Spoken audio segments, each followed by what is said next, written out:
మీరు ఏం చేస్తారంటే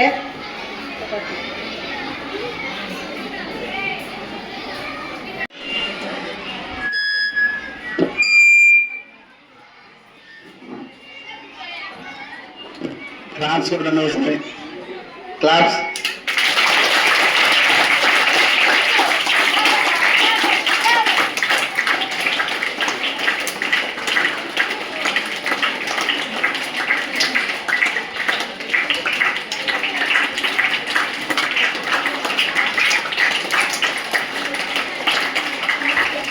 కొంచెం చిన్న సందేశాన్ని ఇచ్చి దాని ప్రాముఖ్యతను తెలియజేయాల్సిందిగా కోరుతున్నాం.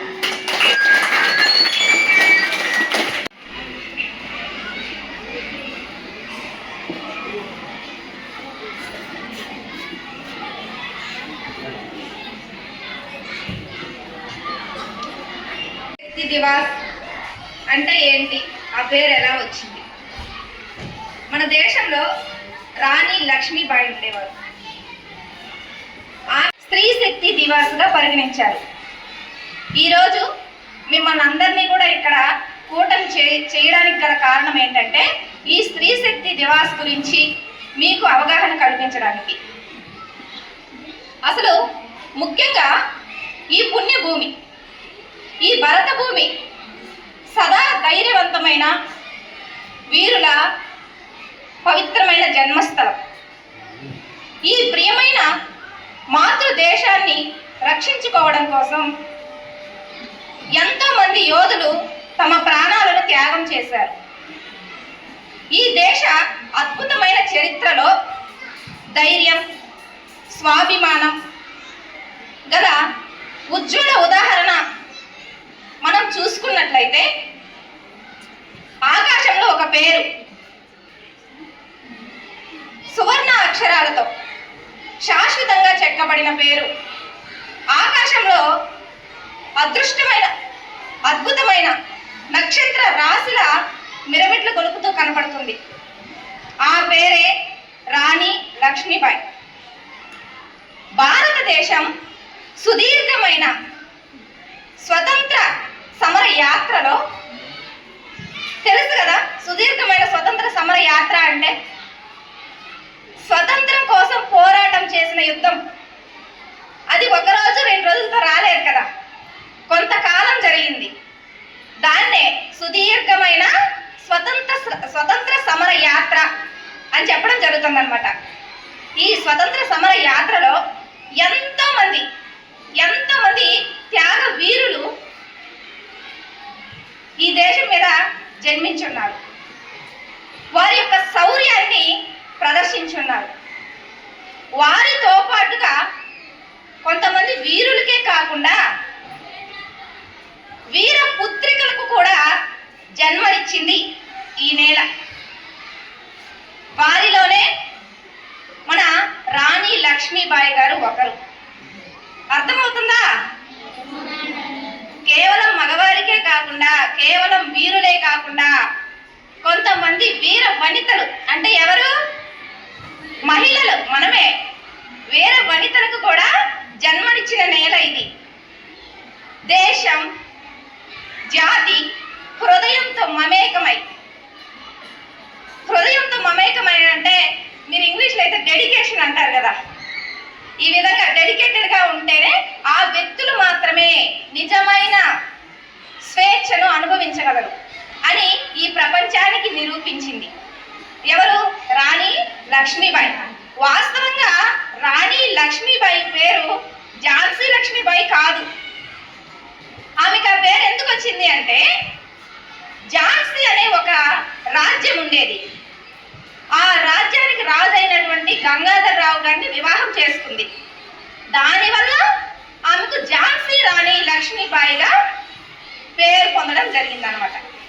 సో మొత్తానికి ఏంటంటే ఈమె యొక్క బాల్యం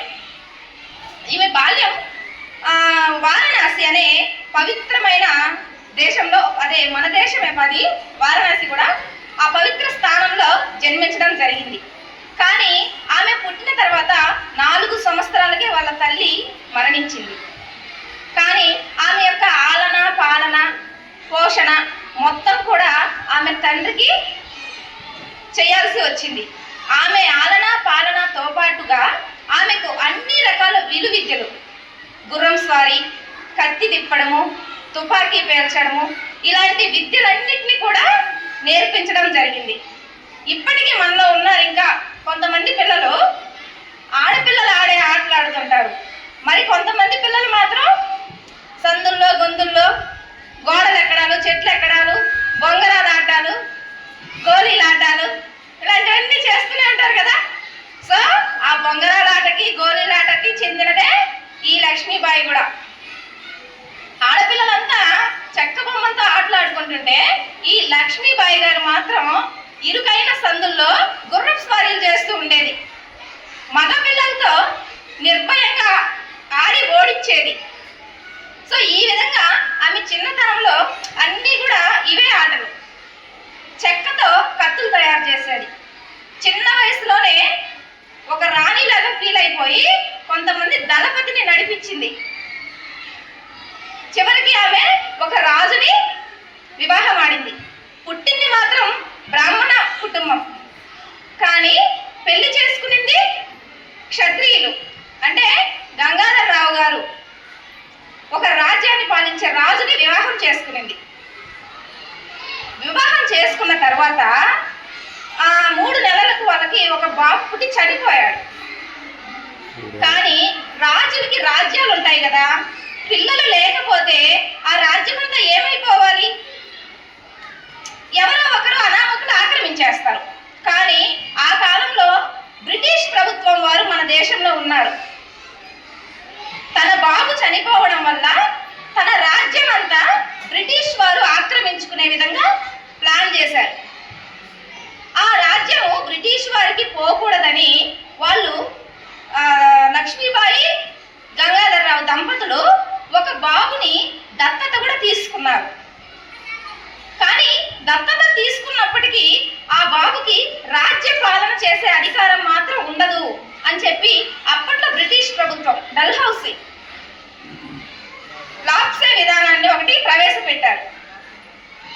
సో కొంతకాలం గడిచే కొద్దీ బాబు చిన్నవాడు అవ్వడం వల్ల ఆ బ్రిటిష్ ప్రభుత్వం వారు తనకు అధికారం ఇవ్వలేదు.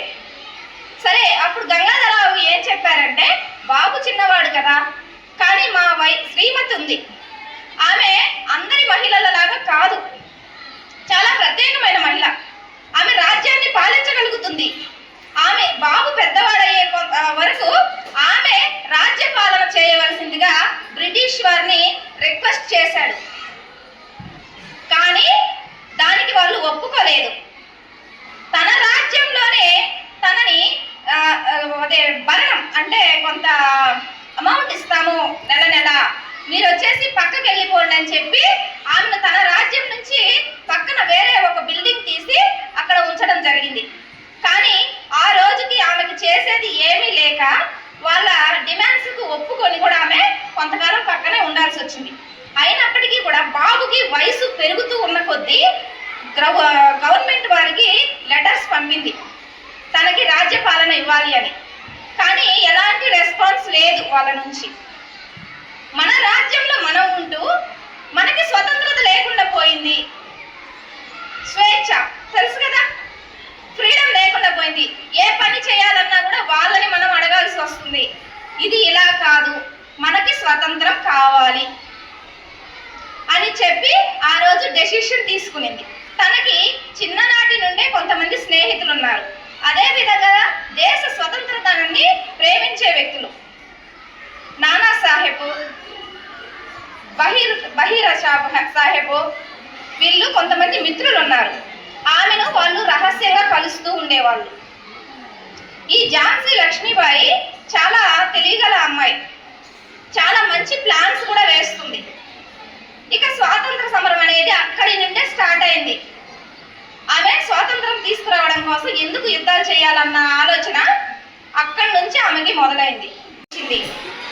ఝాన్సీ రాజ్యము బ్రిటిష్ వారికి వ్యతిరేకంగా పోరాడుతుంది, యుద్ధం చేస్తుంది అని.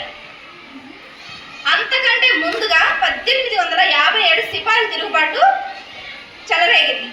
ఆ యుద్ధంలోనే గాల్వాయి నగరంలో పెద్దగా ప్రకటించడం జరిగింది. జరిగింది యుద్ధం.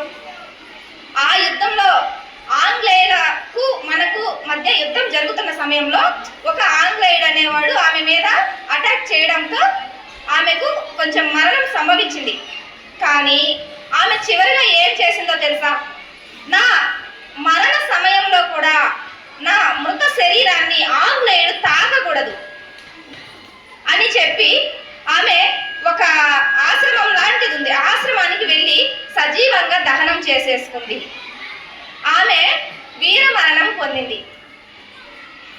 జై బలో భారత్ మాతాకి జై. చాలా రాజ్యాలు అలా ముప్పుకు గురైనవి. వారసులు లేకపోతే రాజ్యం లాక్కునే పరిస్థితి. 1848లో రాజ్య సంక్రమణ సిద్ధాంతం ద్వారా అట్లా అయింది. అట్లాంటి స్థితి నుంచి ఈ స్థితికి వచ్చామంటే ఎందరో త్యాగదనుల వేరు ఫలమే మనం ఇక్కడ కూర్చొని ఇంత స్వేచ్ఛగా వినగలుగుతున్నాం కదా.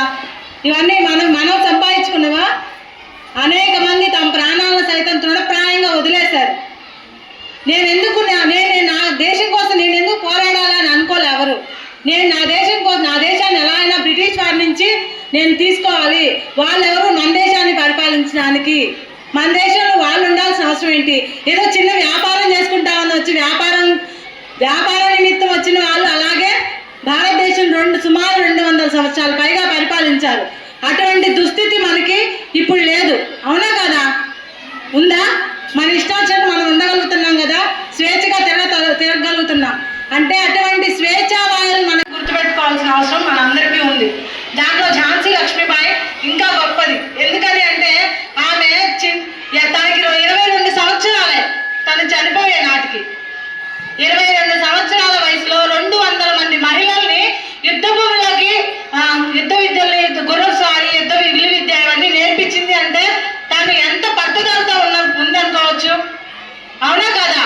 అటువంటి దేశభక్తి మనందరికీ ఉండాలో అవసరం లేదా? మన దేశభక్తిని మనం ఎలా చాటాలి? అప్పట్లాగే యుద్ధాలు చేయాలా? ఇంకేమైనా చేయాలా? చెప్పండి. యుద్ధాలు చేయాలా? మనం ఇప్పుడు యుద్ధాలు చేయాల్సిన అవసరం లేదు. మన శత్రు దేశాల నుంచి మనకు ఎదురయ్యే అనేక సమస్యల నుంచి మనం వాటిని పసిగట్టి దానికి తగ్గినట్లుగా మనం సమయస్ఫూర్తితో పోరాడాలి. ఇంతకుముందు మనకు కరోనా వచ్చింది 2021-22లో. ఎలా వచ్చింది? China biowar. అది అర్థమైందా? బయోవారే కదా అది. అంటే వైద్యపరంగా మనం మామూలుగా ఏమీ చేయలేక వైద్యపరంగా దాన్ని ఏం చేశారు? కరోనా వైరస్ అనే వ్యాక్సిన్ ని మన దేశానికి పంపి మన దేశాన్ని తురముట్టించాలనే ఆలోచన వచ్చింది. కానీ అన్ని దేశాలకి మన దేశమే వ్యాక్సిన్ అందించారు. ఈ విషయం తెలుసా మీకు? అందించారా? అందించలేదా? అన్ని దేశాలకు, శత్రు దేశాలనే కాదు, మిత్ర దేశాలనే కాదు, ప్రతి దేశానికి మన దేశం నుంచి వ్యాక్సిన్ వెళ్ళింది. అన్నిట్లో మనం ఇప్పుడు పరిస్థితుల్లో జీడిపి రేట్ కూడా చాలా పెరిగింది. అన్ని దేశాలకు మనం సహాయ సహకారాలు అందిస్తున్నాం. మనకెవరు శత్రువులు లేరు. అందరినీ మనం మిత్ర దేశాలుగా చేసుకొని వాళ్ళకు అవసరమైన విధంగా మనం సహాయం చేయగలుగుతున్నాం. ఇప్పుడు ప్రస్తుతం కూడా, ఒకప్పుడు చైనా కూడా మన శత్రువుగా ఉండింది. ఇప్పుడు చైనాతో కూడా మనం మంచి సంబంధాలు ఏర్పరచుకోగలుగుతున్నాం. ఎందుకని? ఇదంతా మన భారతీయుల్లో ఉండే ఐక్యత. ఏంటి? అందుకే మన భారతదేశంలో హిందుత్వం అనేది ఒక మతం కాదు, ఒక ధర్మం. ఆ ధర్మాన్ని మనం పాటించాలి. ఇతర మతాల నుంచి మనల్ని మనం రక్షించుకోవాలి. ఇప్పుడు లవ్ జిహాద్ అని కొత్తగా వస్తుంది. వాళ్ళకి ఏం తెలియదు. ఇంటర్మీడియట్ డిగ్రీ చదివే పిల్లల్ని ముస్లిం పిల్లలు ఏం చేస్తున్నారు? వాళ్ళని మభ్యపెట్టి వాళ్ళ గురించి అన్ని విషయాలు తెలుసుకొని వాళ్ళని ఆ విధంగా చేయడం జరుగుతుంది. పెళ్లి చేసుకోవడం, వాళ్ళని హింసించడం, చంపేయడం, ఇలా చేయడం జరుగుతుంది అనమాట. వాటన్నిటి నుంచి మనల్ని మనం రక్షించుకోవాలి. ఎలా రక్షించుకుంటా? మీకు ఏ విషయం ఉన్నా, కష్టం వచ్చినా నష్టం వచ్చినా, ఏ విషయాలైనా మన తల్లే మనకి మంచి స్నేహితురాలు. అంతకు మించి మంచి స్నేహితురాలు ఎవరు ఉండరు ఈ ప్రపంచంలో. ఎవరో ఫ్రెండ్స్ ఉండొచ్చు కాదనట్లా, కానీ మన తల్లికి చెప్పలేని విషయం అంటూ ఏది ఉండదు. అవునా కదా? మన తల్లికి మనం అన్ని విషయాలు చెప్పగలగాలి. అట్లా చెప్పినప్పుడే మీకు ఎటువంటి సమస్య వచ్చినా దాని తగిన సమాధానం ఖచ్చితంగా వెతకగలుగుతుంది మన తల్లి. కాబట్టి మన తల్లిదండ్రులు మనం గౌరవించాలి, వాళ్ళు చెప్పినట్లు వినాలి. అటువంటి శ్రీశక్తి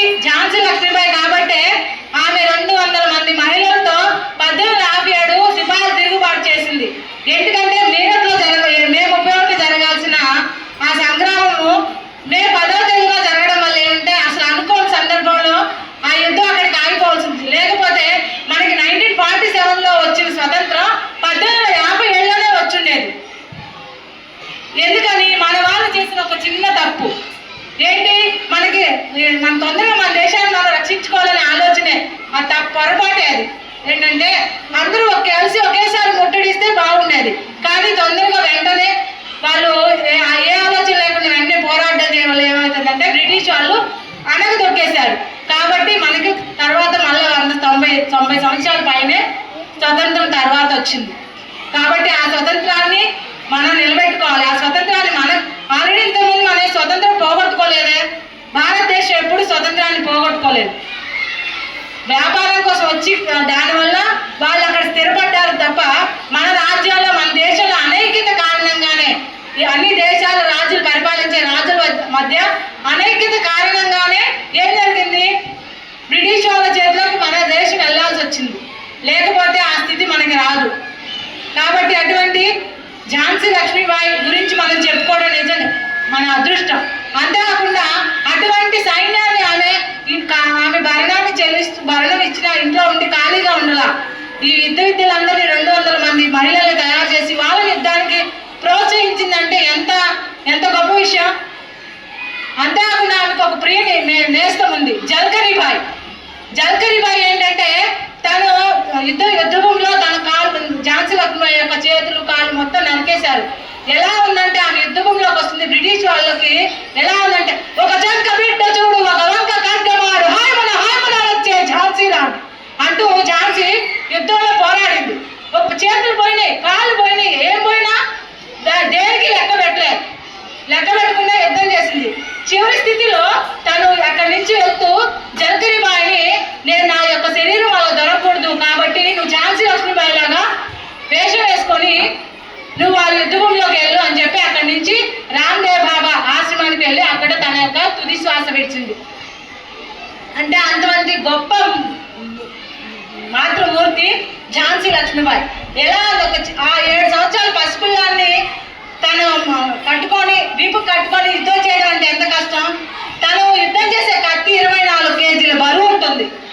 ఎంత ఉంటుంది? మనం ఎత్తగలమా? ఎత్తలేము కదా. కానీ ఆ కత్తితో తను బ్రిటిష్ వాళ్ళ తలకాయలు పుచ్చకాయలు తరిగినట్టు తరిగేసింది. అటువంటి గొప్ప మాతృమూర్తి ఎవరంటే ఝాన్సీ లక్ష్మీబాయి. కాబట్టి ఆమెకు మనం స్ఫూర్తిగా తీసుకొని మన దేశాన్ని మనం రక్షించుకోవాలి. అందుకే దేశ రక్ష పరం పుణ్యం, దేశ రక్ష పరం వ్రతం, దేశ రక్ష పరోయాగ్రహ, దేశ రక్ష రథో భవేత్. మన దేశాన్ని మనం రక్షించుకోవడంలో మనం ఎప్పుడూ ముందుండాలి.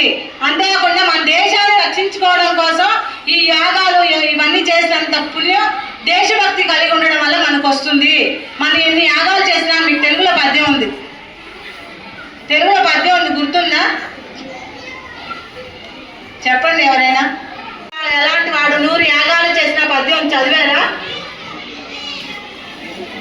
గుర్తులేదా? దేశభక్తిని చాటాలి. అది ఏ విధంగా మీరు చదువుకునే చదువులు దాన్ని మన దేశానికి ఉపయోగపడే విధంగా చదవండి. ఆ చదువుని మన ఇతర దేశాలకు వెళ్ళి మనం అక్కడ ఉద్యోగం చేయాలి, అక్కడ ఉండాలనుకోకుండా ఇక్కడే ఉండి మనం చదువుకున్న చదువుని మన దేశానికి ఉపయోగపడే విధంగా చేస్తూ మంచి డాక్టర్లుగా తయారవడం, మంచి ఇంజనీర్గా తయారై మన దేశానికి ఉపయోగపడాలని మనస్ఫూర్తిగా కోరుకుంటూ సెలవు తీసుకుంటున్నాను. ధన్యవాదాలు. స్త్రీ శక్తి దివస్ని మా విద్యార్థులందరికీ చక్కగా వివరించారు. శివపార్వతి మేడం గారు మరియు ఝాన్సీ మేడం గారు చాలా బాగా చెప్పారు. సో ఝాన్సీ లక్ష్మీబాయి అంటే మీకు మన స్వాతంత్ర పోరాటంలో మొట్టమొదట మనకి లేడీ ఫ్రీడమ్ రైడర్స్లో మొట్టమొదట గుర్తొచ్చేది మనకి ఝాన్సీ రాణి. ఎవరైనా వేషానికి రండి అంటే ముందు నేను ఝాన్సీ లక్ష్మీబాయి వేషం వేస్తాను అని చాలామంది వచ్చేస్తారు ముందుకి. సో ఎందుకంటే ఆమె అంత కృషి చేసింది స్వాతంత్రం కోసం, ధైర్యవంతురాలు. ప్లస్ ఆమె గురించి ఎక్కువగా మీరు బాగా విని ఉన్నారు కాబట్టి నాకు ఆమె అంటేనే బాగా గౌరవం, నేను ఆవేశధారణ వేస్తానని చెప్పేసి చాలామంది చిన్నపిల్లల దగ్గర నుంచి కూడా ఆమె అంటే ఎంతో గౌరవంగా ముందుకు వస్తారు. ఓకే, ఎందుకంటే సో అప్పుడంటే ఆమె స్వాతంత్రం కోసం తిరుగుబాటు చేసింది. ఇప్పుడు మీరేం చేయాలి? మీరు ఎవరిపైన తిరుగుబాటు చేస్తారు?